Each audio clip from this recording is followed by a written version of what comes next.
All right, good morning, afternoon, or evening, depending on where you are and when you're watching this. This is the fourth installment of Bird in the Hand podcast. This is going to be my longer one.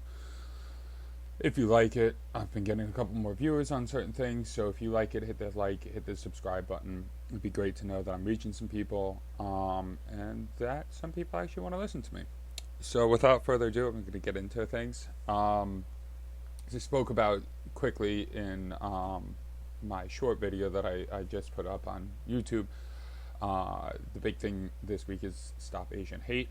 Um, so now, this is a tough thing overall that I'm going to get into, and I'm going to try and there's going to be very little humor in this. I'm just going to do my best to talk about this, and of course, it's going to offend a bunch of people because it will, but I think that my viewpoints on this are pretty solid. So, there sort of seems to be a trend of just sort of trendy things to follow right now. Obviously, Black Lives Matter. Um, there's women's sexual harassment. There's Stop Asian Hate. It's just one thing, followed by another thing. And I feel like people just sort of follow these trends. They don't actually, they don't follow through. There's no follow through. But also at the same time, um, it seems a little bit silly and backwards for me that we're still going about this one step at a time. Understandably, when somebody kneels on a black man's neck until he dies for 8 minutes and 46 seconds or however long it was, then that's the public image, and that's what's going on. And then obviously once Jeremy Lin speaks out and Stop Asian Hate starts going viral, and then a massage parlor gets shot up, then that's a thing that people are focusing on. But I feel like the thing that really should have been done and was wrongly co-opted was All Lives Matter, because here in the U.S., it's important that we learn that lesson. Otherwise, we're going to continue to um, section by section try and include people. Um, and All Lives Matter needs to be co-opted by everybody. It can't be something that is looked down upon as hate speech or anything like that. Now, I'm not behind the All Lives Matter movement as it pertains to what that means, because unfortunately that was brought in at a time during the Black Lives Matter movement after George Floyd, and it was co-opted in the wrong way, and so therefore I don't believe that message. But what I do believe is that we're in the 21st century, and I mean, for being quote unquote the most progressive country in the world that values itself based off of its freedom and all the rest of it, that we're still very backwards in the way that we do things. And we celebrate when we have um, you know a large influx of different colors of people in the Senate or the House of Representatives or something like that. But that shouldn't be celebrated. That should just be commonplace. We have to stop patting ourselves on the back for doing the right things. Giving when you were a kid and say you didn't clean your room on a regular basis, and your parents just kept getting on you about cleaning your room and cleaning your room and cleaning your room, and you just never really did it. That one time that like your parents were out or something like that, and you looked at your room and you're like, oh, it's really messy, and you clean your room. You just couldn't wait for them to get back, because when they got back, you could just be like, hey, mom, hey, dad, room, look at my room, like, hey. And then they come in and they're so proud of you.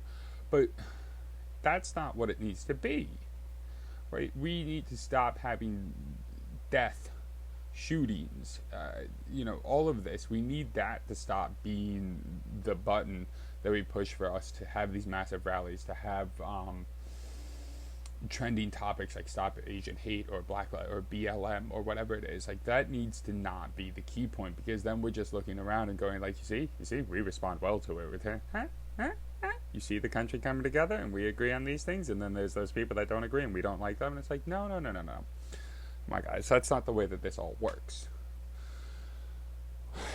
We are so progressive and we are so free that we continue to put down people.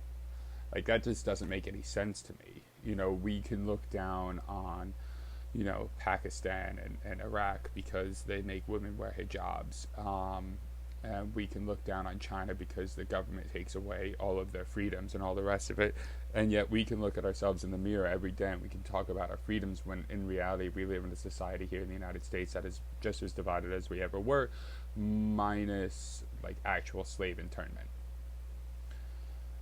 For a nation that's been filled with immigrants since the very beginning, we just still kind of look at things backwards. And we look at people as if, we have welcomed them into our country, but in reality, we have all been welcomed into our country. There was no one single country where everybody came from originally. It wasn't just England. Like, it really wasn't.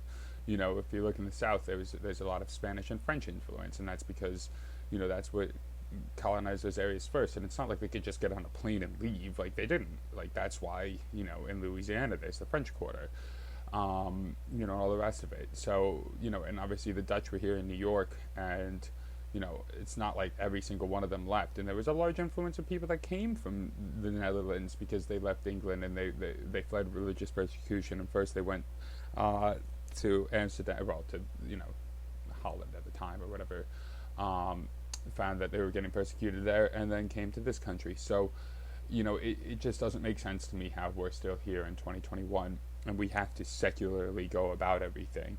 We're at that stage where we should just, coexist. It's not really that difficult. Like, it's really not. Like, I don't understand why all this hate, yeah, it just doesn't make any sense. And there's a lot of this that's coming from, white privilege, if you will. Oh, it's easy enough for you to say because you've lived a cushy lifestyle and you've never had to deal with this hate and all the rest of it. And, to a certain extent, you're right. And I'm not going to play any cards or anything like that. I mean, but, there's going to be a point, again, and, it is sort of in the back of my mind on a regular basis where, there will be a, never forget, and that's the Jewish one. And then that will affect me. Now, religion isn't as important nowadays, seemingly, as it used to be, and you say, well, this may never happen, but there's still some prevalent anti-Semitism that is out there, and so, I'm not speaking from a Westchester white kid who's just, we should all love each other in kumbaya. I'm talking about somebody that sees a pattern in things, and I'm not scared of this happening to me and coming down on me, and I'm not scared of concentration camps happening in the United States against Jews or anything like that, or a repeat of World War II. But I just know that any sort of minorities, and it's so funny because I've always thought about this as well. There are only minorities here in the United States. Like, I would hazard a guess, and I've always thought about this, right? I think maybe, possibly worldwide, I think maybe black people are probably the smallest group of people, and then probably white people, right? There's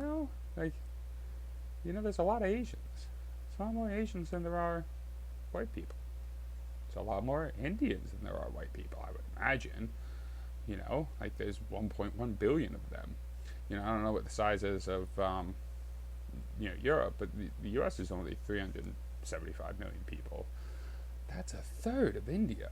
They're minorities here, but, we forget that there's a whole world. We subsisted in this small little section that is the United States, and we teach a history that is 300 years old, and we somehow forget about what's going on in the rest of the world and the influence that they've had, the influence that they've had on us, and, all the rest of it. So I think that we just need to take a step back. We need to stop going person by person by person, group by group by group, and saying, this is where we are. We really need to take a look in the mirror at ourselves as a country, and instead of saying that this is the country of freedom, we need to start making it the country of freedom. So anyways, that's my thoughts on that. I'm going to move on to some better subjects, maybe a little bit more lighthearted. Not really sure. I actually, going to be 100% honest with you, I've been planning these out, and this time I didn't necessarily plan it out, so I'm just going to kind of come off the rip with this, just some thoughts that I've had recently. So for any of you guys that know me, know that I'm training for a Ironman triathlon. I've officially signed up for a date. It's October 2nd, Muncie, Indiana, the official flyover city of the United States of America. I looked it up online. Seems pretty damn boring, so I picked a great place to go run an Ironman triathlon. Um, I've never run a triathlon before. I've never run a competitive race before of any variety, and so I'm attempting to dive into the deep end. I've got myself a coach, and I've recently, this is only 2 weeks old, but I've had a coach for a week and a half. Let's be realistic. Everything before that, I've just done. Um, I've just gone ahead and tried things. Now, I'm in the best shape that I've ever been in my entire life. As you guys can tell, I'm feeling myself. I'm weighing this today. Y'all have to watch it if you're going to watch my video. I'm just feeling pretty good. You can still see, if, my camera is better, still the stretch marks from back when I was not this size and not in this shape. So I'm still, I still have the scars of the past, but I'm really working through that. One of those things that I really enjoy about this process is that everybody feels their limitations in life. And you say, I can't do this and I can't do that and all the rest of it. But one of those things is that, I think probably about 90 to 95% of people that live on planet Earth will be constricted by what they think their restrictions are. So if you think you can't do something, then you just won't do that. But, I think that going through this, it's not a motivational speech. This is what I used to hate about listening to people in motivational speeches, is that, they would say, oh, anybody can do it. But they are right. This is a common theme through my videos. If you've listened to me, for those 2 people that have listened to me, and I really appreciate those. Rich, shout out to you. Mom, shout out to you. Nothing like a good Jewish mother. But anyways, it's one of those things that, everybody has the capability of doing any of these things. Mine is obviously the physically handicapped people, or even, and not even the mentally handicapped people, because if you haven't heard of Chris Nikic, go out there and look at him. Inspirational human being. First person with Down syndrome to complete an Ironman triathlon. I mean, it doesn't get better than that. So if he can do it, then you can do it. If I can do it, then you can do it. If there's so many of these things, like, oh, I can't do it, I don't have time, I don't have this, I don't have that. Break down your week, figure it out, stop making excuses. Like, all of these things are not difficult. But what is difficult is breaking through that first barrier in your mind where you say, I can't do this. There's so many different aspects of life that you can do, but you scare yourself out of them, whether it's eating something for the first time, whether it's going skydiving, whether it's running that first mile, whether it's running that second mile, whether it's learning how to ride a bike, or asking somebody's name after you've known them for a long time. Like all of these things, they take a little bit of momentum. They take you breaking through a wall, but also it takes a little bit of mental fortitude for you to just sort of sit there and not get discouraged by the first thought that comes to mind. So every morning when I wake up, the first thought that comes to mind is, stay in bed. But I don't stay in bed. I get up, I roll out of bed, and recently I've very much taken to, I don't look at my phone until I get out of bed. Now, I can literally just get out of bed and stand up and start looking at my phone. But the momentum of getting up and getting out of bed is enough so that, I'll go and make myself a coffee. And then once I've made myself a coffee, just the smell of it starts to wake me up a little bit. And then I can really start getting into my day. I can sit down, I can write my to-do list. And instead of me sitting on my phone on Instagram or Facebook for a little bit of time, maybe half an hour or so, and then kind of going like, oh, I'm tired, all the rest of it, I've already created momentum for my day and I've gotten up. Now, the amount of times that I don't feel like, putting the work in is pretty much every single day. Just almost every single day. I just don't feel like putting the work in. And I can feel the gravity of life, of everything, of yesterday's workouts, of whatever it is. I can feel that holding me back. But as soon as I am in the workout, or I am done with the workout, the feeling that I have afterwards, it's incomparable. You feel so much better. You feel alive. You feel as if you've done something. And then before I've even gone off to work, I've put in more work than 95% of people that do anything. And that's a feeling that you'll never be able to take out of your day. you know, it's one of those things that I can, you know, it's tough in my field because, you know, especially with the position that I have as a manager, is I can't necessarily look at people and go like, oh, I've done so much more than you today and all the rest of it. But I know I can carry that every single day. And when people complain about having a long day at work or something like that, I can just think to myself, you were up 6 hours before work. You worked out for 3 or 4 hours before you even went into work. You showered. You read a book. You read part of your book. You made yourself breakfast. Your meal prep is done. You've done all of these things, and then you went to work. So I've been more productive before I went to work than most people are during their entire work day. And that's a feeling that you'll never be able to take away. So when you think about all these things, when you think about when you're letting those seeds of doubt come into your mind, all you have to do is just do it. I mean, that's why Nike's slogan is so good. It's just do it. And I promise you, when you're done with that, the feeling will be immeasurable. I'm not even talking about a runner's high. I'm not even talking about a workout high. I'm not talking about the endorphins. I'm literally just talking about the feeling of accomplishment is going to be unmatched. All right, so I've taken up this episode with a lot of heavy stuff, and I'd like to get into some stuff that's not so heavy. So yesterday, every Tuesday, I talk to my friend Rich, and we have, we usually have some nice conversations. And yesterday was especially funny. I think he was a little bit on the tired side. He does this weird 2-day fast at the beginning of his week, and it was at the end of that, and we talked a little bit late. But we had a great conversation, and we really do make each other laugh, and we really do get each other, all the rest of it, which is why we started doing the Snowpiercer recaps together. But we, we asked each other, he specifically asked me, he was like, why would, we were talking about sexual harassment. We were talking about how difficult it is these days. Everything, there's an imbalance in the world where,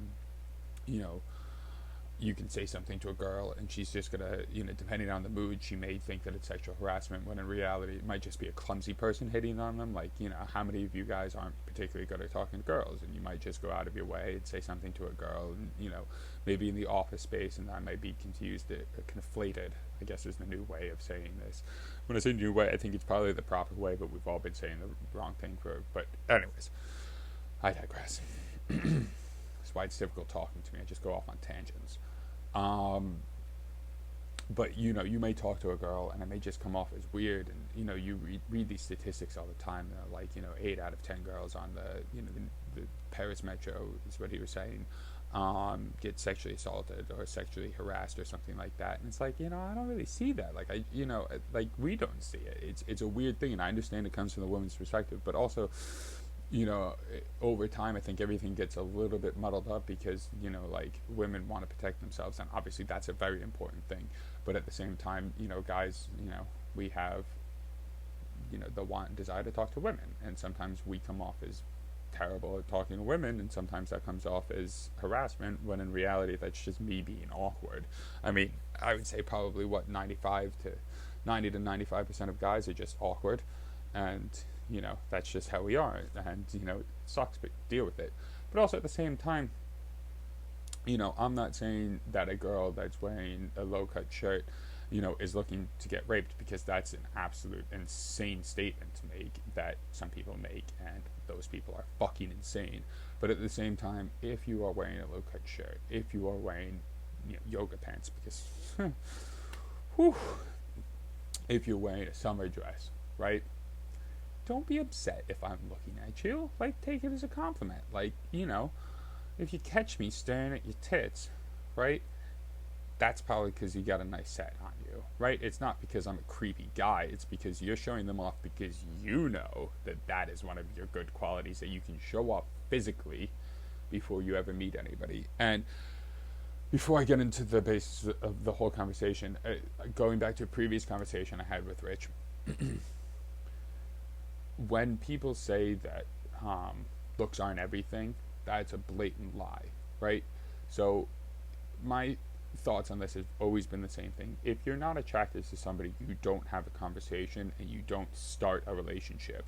Nobody starts a relationship with somebody that they don't find attractive, right? Attraction is the very first basis of everything. That's the pyramid upon which everything is built on. Now, you may be more attracted to other people than you are to the person that you're with, and it may be the personality that brings it on afterwards. But nobody ever has been attracted to just a personality first, because you would have had to been blind when you met the person, and then you would have just fallen in love with the personality, and then you would have opened up your eyes and just been like, oh, you're really ugly, but you've got great personality.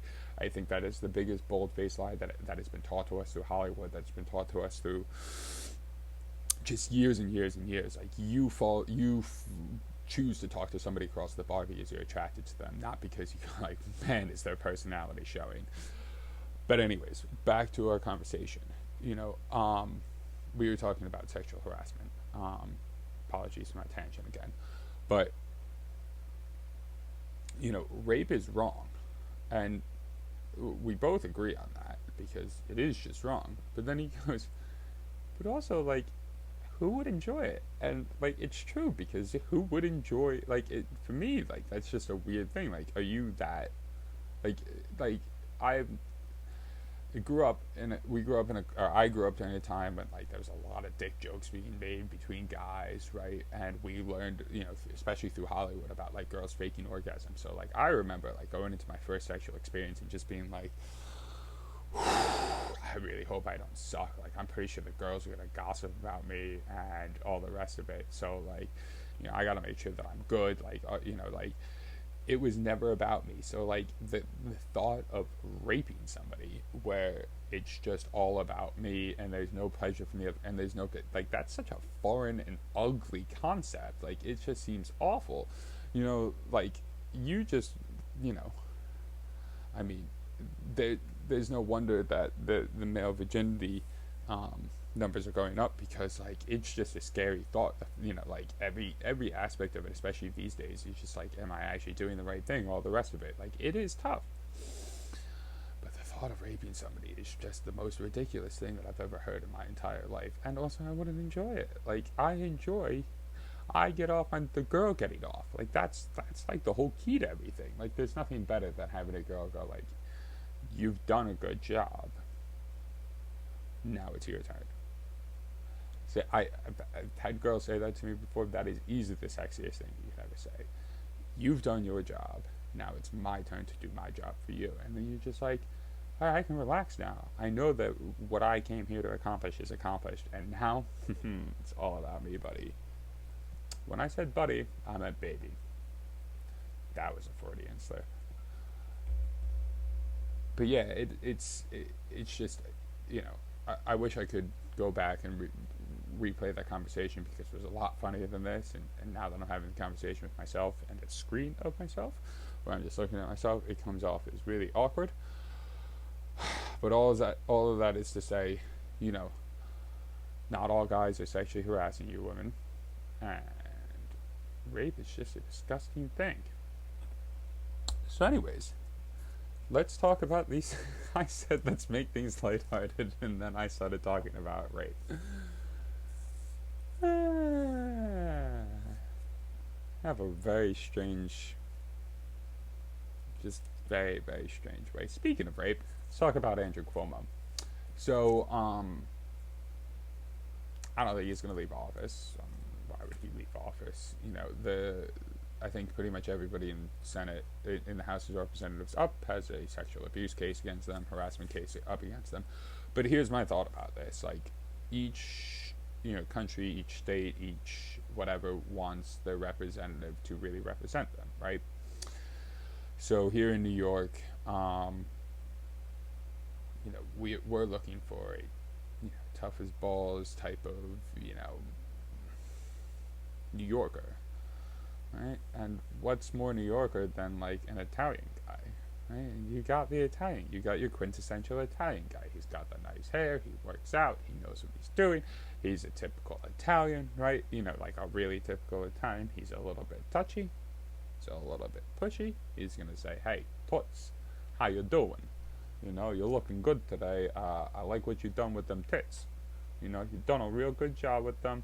Now, if you just let me put a little bit of money, then life would be real good. I think you'd really enjoy it.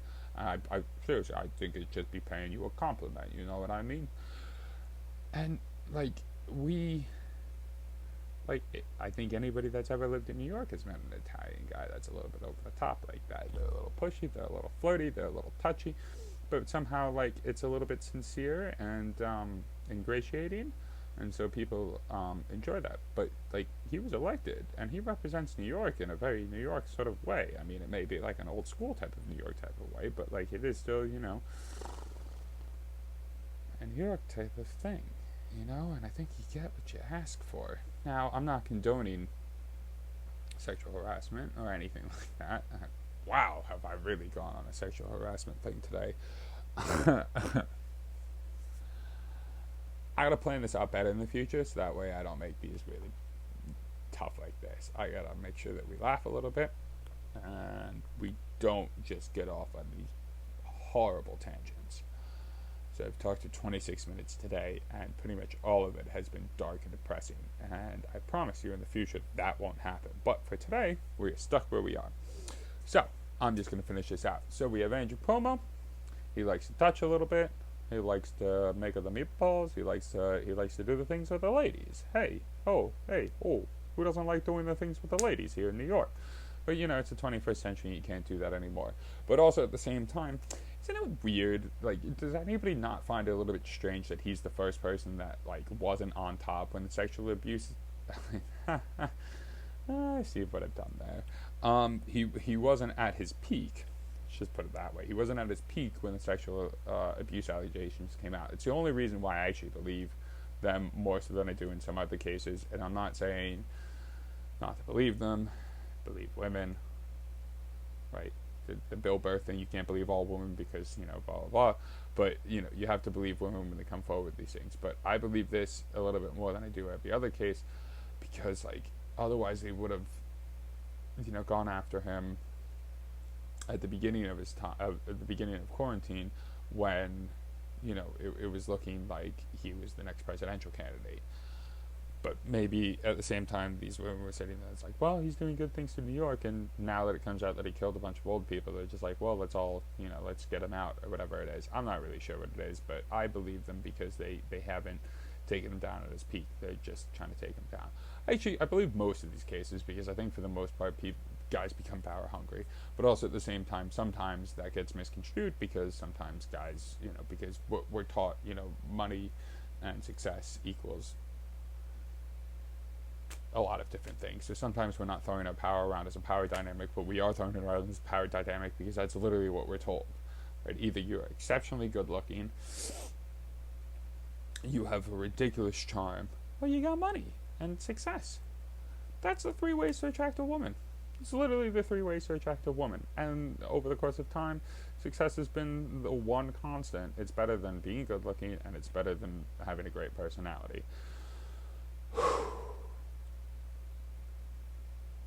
Well, folks, that was almost half an hour worth of some dark stuff there today. I'd promised to make things a little bit more lighthearted as I went through, and I know I've referenced this a couple of times, but I guess there was a little bit of inspiration in the middle of it when I talked about my training. For the most part, I talked about sexual assault, and I apologize to everybody for that one, and I talked about Asian hate, and I talked about hate in America. These are my viewpoints. I'm you know, I'm not going to hide behind anything else. I'm going to be very honest with you guys. One day, when people are combing through everything, you know, feel free to comment on this however you'd like. But, you know, I genuinely stand by what I say. I wouldn't say it. I wouldn't post this if I didn't believe it. But, you know, I feel as if we're in an age right now where, you know, everybody is either too willing to say things or not willing enough to say things, and so therefore there's a massive gray area in between, and it's just an uncomfortable time to live in. And I feel like that needs to be addressed every once in a while. So this is my video to do that. I promise you, as we go forward, in fact, I'm going to make another, as I go forward, I'm going to make it more lighthearted. I will post another long form podcast this week, and I will make it more lighthearted. I will sit down this week, I will write notes, I will make sure that what I do is a little bit more lighthearted. And going forward, love everybody.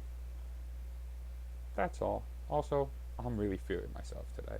So I'm just going to hold this pose for a second. Alright, good night, everybody.